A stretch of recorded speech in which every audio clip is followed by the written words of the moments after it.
कहानी शुरू होती है और हमें एक राजा को दिखाया जाता है जो कि एक बहुत ही बड़ा बेवड़ा होता है और ये अय्याशी करने में माहिर था। और ये राजा अपने पास हमेशा 4 से 5 लड़कियों को रखा करता था जिनके साथ ये रंगरलियां मनाया करता था, लेकिन अभी तक उसे कोई भी लड़की ऐसी नहीं मिली थी जिसे वो अपनी रानी बना सके और जो उसे दिल से पसंद हो। अब राजा के पास के गाँव में 2 बुढ़ियां रहा करती थी और इनका नाम डोरा और एमा होता है। अब क्योंकि ये दोनों बुढ़ियां एकदम अकेली रहा करती थी क्योंकि इन्होंने कभी भी शादी नहीं की थी, लेकिन इन दोनों बूढ़ी औरतों की आवाज बहुत ही ज्यादा प्यारी होती है, यानी कि बुढ़ापे में भी इनकी आवाज इतनी प्यारी थी जैसे किसी जवान लड़की की हो। अब एक दिन जब डोरा गाना गाते हुए काम कर रही होती है तब वो राजा उसकी आवाज को सुन लेता है। अब वो राजा उसकी आवाज सुनकर इतना ज्यादा खुश हो जाता है कि उसका मन उसे देखने के लिए करने लगता है, लेकिन इतने में कि वो राजा उन्हें देख पाता तब तक वो यहाँ से चली जाती हैं। अब राजा की जो उन्हें देखने की क्यूरियोसिटी थी वो और भी ज्यादा बढ़ जाती है और वो अपने उन गहनों को संभालने लगता है जो उसने अपनी रानी के लिए बनवाए थे, क्योंकि वो सोच रहा होता है कि ये बहुत ही खूबसूरत लड़कियां हैं जो मुझसे शर्मा कर यहाँ से चली गई हैं। इन दोनों में डोरा थोड़ी चालाक और कुछ लालची किस्म की होती है जबकि एमा सीधी सादी शांत स्वभाव की लेडी होती है। अब अगले दिन ये दोनों देखती हैं कि राजा उनके दरवाजे के बाहर खड़ा है जो कि उनसे मिलने के लिए यहाँ पर आया था। अब ये देखकर ये दोनों डर जाती हैं कि अगर राजा को पता चल गया कि हम बुढ़िया हैं तो ये हमें मार डालेगा। अब यहाँ पर एमा राजा से डरते हुए कहती है कि अभी हम तुमसे नहीं मिल सकते और तुम हमसे 1 हफ्ते के बाद मिलने के लिए आना और तब मैं तुम्हें एक बहुत ही खास चीज दिखाऊंगी। अब राजा ये बात सुनकर काफी खुश होता है कि आखिर मुझे रानी मिल ही गई और ये बात सुनकर वो यहाँ से चला जाता है। दूसरी तरफ इन दोनों की उम्र बहुत ही ज्यादा हो चुकी थी, इसलिए इनकी बॉडी की पूरी स्किन ढीली हो चुकी थी और इसलिए डोरा सोचती है कि वो अपनी उंगलियों को एक जवान लड़की की तरह बनाकर दिखाएगी और इसलिए राजा उसे एक जवान लड़कियां समझेंगे और इसलिए वो अपनी उंगलियों पर पट्टियां बांधकर उन्हें जवान बनाने की कोशिश करती है, लेकिन 1 हफ्ता गुजर जाता है और उसकी उंगलियां बूढ़ी ही रहती हैं। जबकि दूसरी तरफ एमा अपनी उंगलियां हमेशा अपने मुंह में रखा करती थी। अब यहाँ पर डोरा देखती है कि एमा की उंगलियां एकदम जवान लड़की की जैसी दिख रही हैं। अब इसके बाद जब राजा इनके दरवाजे पर इनसे मिलने के लिए आता है तब डोरा एमा की उंगलियां उसे दिखा देती है और ये देखकर राजा बहुत ही ज्यादा खुश होता है, लेकिन यहाँ पर एमा को पता होता है कि अगर राजा को पता चल गया कि मैं एक बूढ़ी औरत हूँ तो ये मुझे मार डालेगा और इसलिए वो राजा से कहती है कि आज रात में तुम्हें आधी रात को आकर मिलूंगी और इसके लिए मेरी एक शर्त है कि आपके रूम में पूरी तरह से अंधेरा होना चाहिए। अब उस रात डोरा एमा की स्किन को एक ग्लू से चिपका देती है ताकि राजा उसकी ढीली स्किन को पहचान ना सके। अब रात को राजा का एक सैनिक उसे लेने के लिए आता है और शर्त के अनुसार रूम की सारी लाइट बंद कर दी जाती हैं। अब सुबह उठने पर राजा को कुछ गड़बड़ तो लगती है और वो रोशनी में डोरा को देखता है तो चौंक जाता है क्योंकि उसने अपनी पूरी रात एक बूढ़ी औरत के साथ बिता ली थी और इसलिए वो बहुत ही ज्यादा गुस्सा होता है और डोरा को उठाकर विंडो से नीचे फेंक देता है, लेकिन फिर भी किस्मत से डोरा किसी तरह से सही सलामत बच जाती है। और उसी वक्त डोरा के पास एक विच आती है जो कि उसे अपने मैजिक से एक जवान सुंदर लड़की में बदल देती है। अब अगले दिन जब राजा जंगल में शिकार करने के लिए आता है तब वो यहाँ पर डोरा को देखकर उसकी तरफ अट्रैक्ट हो जाता है और उसे अपने महल में ले जाकर अपनी रानी बनाने का डिसाइड करता है। अब यहाँ पर डोरा खुद ये बात नहीं समझ पा रही थी कि आखिर वो अचानक से जवान कैसे हो गई, लेकिन अब उसे अपनी बहन एमा की याद आने लगती है और इसलिए वो अपनी शादी का इन्विटेशन उसे भी भिजवाती है। हालांकि एमा को अभी तक इस बात का नहीं पता था कि अब डोरा जवान हो चुकी है। अब शादी के दिन एमा वहां पर आती है तब डोरा उसे देखकर बहुत ज्यादा खुश होती है।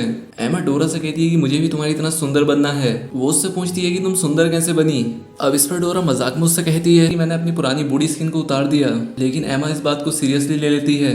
अब अगले दिन वो एक लोहार के पास पहुंचती है और उसे अपने कुछ जेवरात देकर उससे अपनी स्किन उतारने के लिए कहती है और इसलिए वो लोहार उसे जंगल में ले जाकर एक पेड़ से बांध देता है और बाद में उसकी पूरी बॉडी से स्किन उतार देता है।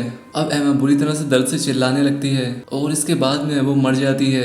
अब कुछ दिन के बाद डोरा पर उस विच का जादू खत्म होने लगता है और इससे वो फिर से बूढ़ी होने लग जाती है और इसलिए वो वहां से भाग जाती है और कुछ ही समय बाद वो फिर से पहले जैसी हो जाती है। और ये स्टोरी इसी के साथ यहाँ पर एंड हो जाती है। अब इसके बाद हमें एक दूसरी स्टोरी को दिखाया जाता है। अब यहाँ पर हमारी मुलाकात एक ऐसे राजा से होती है जिसका नेचर काफी ज्यादा अजीब होता है। दरअसल कई साल पहले उसकी वाइफ की डेथ हो चुकी थी और उसकी एक बेटी होती है और इसका नाम वायलेट होता है। अब क्योंकि उस राजा ने अपनी दूसरी शादी नहीं की थी और इसीलिए वो अकेलेपन का शिकार होने लगता है और इस राजा के पास एक कीड़ा होता है जिसे वो हर रोज अपना खून पिलाता है और बाद में उसे एक कांच के बॉक्स में बंद करके रख देता था। अब धीरे धीरे वायलेट बड़ी हो जाती है और उसे एक राजकुमार से प्यार हो जाता है। दूसरी तरफ अब राजा का वो कीड़ा भी काफी ज्यादा बड़ा हो चुका था और वो राजा उसी के साथ ही अपना पूरा वक्त बिताया करता था और इसीलिए वो अपनी बेटी पर ध्यान नहीं दे पाता था। अब एक दिन किसी बीमारी के चलते उस राजा का वो बड़ा सा कीड़ा मर जाता है और इसलिए राजा बहुत ही दुखी होता है और वो उसकी पूरी स्किन को उतार देता है। अब इसके बाद वो वायलेट के पास आता है और उसे बताता है कि मैं तुम्हारी शादी के लिए कॉम्पिटिशन रखूंगा और जो भी उस कॉम्पिटिशन को जीत जाएगा वो ही तुम्हारा राजकुमार होगा। अब ये बात सुनकर वायलेट खुश तो होती है, लेकिन उसे अपने पसंद का राजकुमार चाहिए था, लेकिन वायलेट फिर भी राजा की बात मान लेती है और इसके बाद पूरे राज्य में ऐलान कर दिया जाता है कि रानी के लिए स्वयंवर रखा गया है। अब राजा कंपटीशन की जगह पर उसी कीड़े की स्किन को टांग देता है और कहता है कि जो भी बताएगा कि ये किस चीज की स्किन है वही इस कंपटीशन का विनर होगा।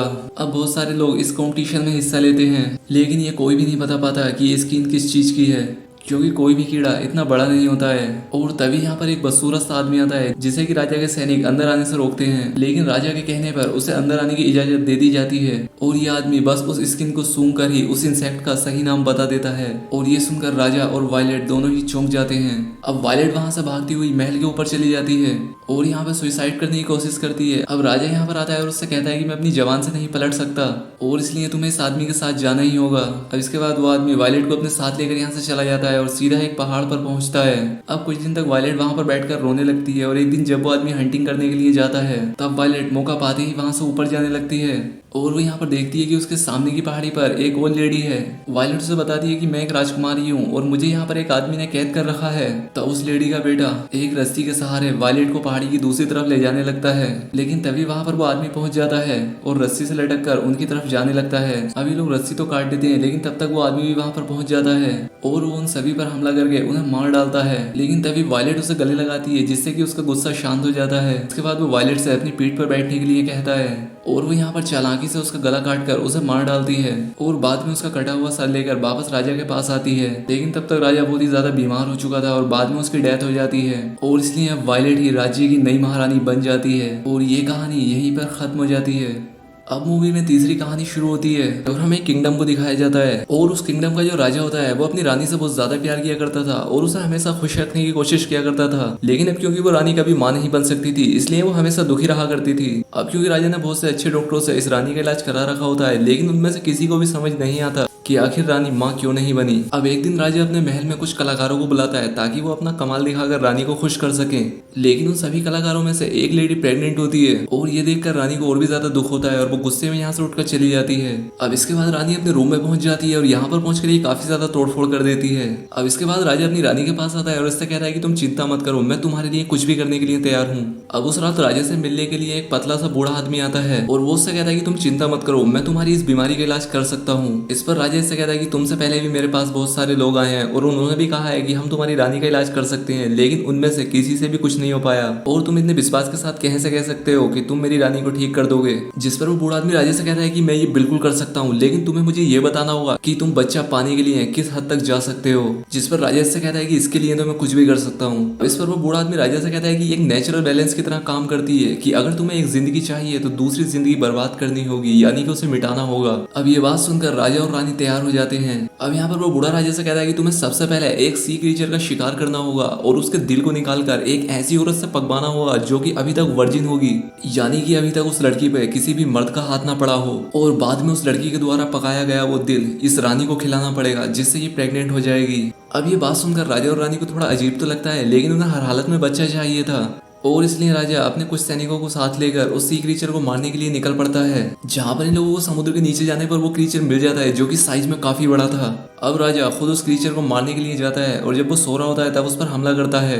अब राजा किसी तरह से उस क्रीचर को मार तो देता है, लेकिन इस फाइट में वो खुद भी बहुत ज्यादा जख्मी हो जाता है और इसके चलते राजा की वहीं पर डेथ हो जाती है। लेकिन फिर भी ये लोग उस सी क्रीचर का हार्ट निकालने में कामयाब हो जाते हैं, जिसे रानी एक कपड़े में लपेट कर अपने साथ ले जाती है। अब इसके बाद रानी अपनी एक मेट के पास पहुंचती है जो कि अभी तक वर्जिन होती है और उसे वो दिल देकर अपने लिए पकाने के लिए कहती है। लेकिन जब वो मेट उस हार्ट को जाकर पकाने लगती है तब उसे काफी अजीब फील होता है और वो खुद भी प्रेग्नेंट हो जाती है। अब उस हार्ट के पकने के बाद रानी उसे खा लेती है और उस बूढ़े की बात सच साबित होती है क्योंकि रानी प्रेग्नेंट हो जाती है। अब इसके बाद रानी और वो मैड एक ही समय पर 2 बच्चों को जन्म देती हैं और ये दोनों बच्चे लड़के होते हैं। अब यहाँ पर रानी अपने लड़के का नाम हेलिस और मैड अपने लड़के का नाम जोना रखती है। अब इसके बाद 16 साल गुजर जाते हैं और वो दोनों लड़के बाकी लड़कों से काफी अलग दिखते थे क्योंकि इन दोनों के भूरे बाल उस मॉन्स्टर की तरह ही एकदम सफेद थे और साथ ही उनका चेहरा भी बिल्कुल एक जैसा होता है जैसे कि वो जुड़वा भाई हो। ये दोनों बच्चे आपस में बहुत ही अच्छे दोस्त होते हैं, लेकिन रानी एलिस को समझाती है कि तुम एक प्रिंस हो और इसीलिए तुम्हें एक गरीब मैट के बच्चे से दोस्ती रखने की कोई जरूरत नहीं है। लेकिन एलिस रानी की बात कभी नहीं मानता और वो हमेशा अपने दोस्त से मिलता रहता है और साथ ही इन दोनों के पास ये एबिलिटी भी होती है कि ये दोनों पानी के अंदर सांस ले सकते थे। अब इसके बाद रानी उस मैट को अपने पास बुलाती है और उसे समझाती है कि तुम्हें अपने बेटे को समझाना होगा, नहीं तो मैं तुम्हें और तुम्हारे बेटे को इस राज्य से निकाल दूंगी। लेकिन फिर भी इन दोनों बच्चों का मिलना बंद नहीं होता और एक दिन तो जोना एलिस के कपड़े पहनकर रानी के सामने चला जाता है। अब पहले तो रानी जोना को पहचान ही नहीं पाती, लेकिन जब उसे इस बात का पता चलता है तब वो जोना को इस राज्य से बाहर निकालने का फैसला सुना देती है। अब जोना वहां से जाने लगता है, लेकिन एलिस उसे रुकने के लिए कहता है तब जोना वहाँ पर एक पेड़ की जड़ को काटता है जिसके अंदर से पानी निकलने लगता है। वो एलिस से कहता है जब तक इस पेड़ की जड़ से साफ पानी निकलता रहेगा तब तक तुम समझ जाना कि मैं बिल्कुल ठीक हूँ और जिंदा हूँ, लेकिन जब इस पेड़ की जड़ से लाल पानी निकलने लगे तब तुम समझ जाना कि मेरी जान खतरे में है और अब मैं मरने वाला हूँ। अब इसके बाद कई महीने बीत जाते हैं और एलिस रोज उस पानी की जड़ को देखने के लिए आता है और एक दिन जब उस जड़ से लाल पानी निकलने लगता है तब वो समझ जाता है कि अब उसके दोस्त की जान खतरे में है और इसलिए वो रानी को बिना बताए ही जोना को ढूंढने के लिए वहां से निकल पड़ता है। अब कुछ दिन ढूंढने के बाद उसे जोना का घर मिल जाता है और इसे यहाँ पर पता चलता है कि अब जोना ने शादी कर ली है। जब एलिस वहां पर पहुंचता है तो वहां के लोग इसे जोना समझकर अपने गले लगाने लगते हैं, लेकिन जब यहाँ पर एलिस ने अपने बारे में बताता है तो ये लोग यहाँ पर परेशान हो जाते हैं क्योंकि जोना आज से 5 दिन पहले जंगल में गया था और वो अभी तक वापस नहीं लौटा था और अब इसीलिए एलिस भी उसे ढूंढने के लिए जंगल की तरफ निकल पड़ता है। दूसरी तरफ जब महल में रानी को एलिस के बारे में पता चलता है तो वो उसे सोचकर काफी ज्यादा परेशान हो जाती है और उसे ढूंढने के लिए पूरे राज्य में अपने सैनिकों को लगा देती है।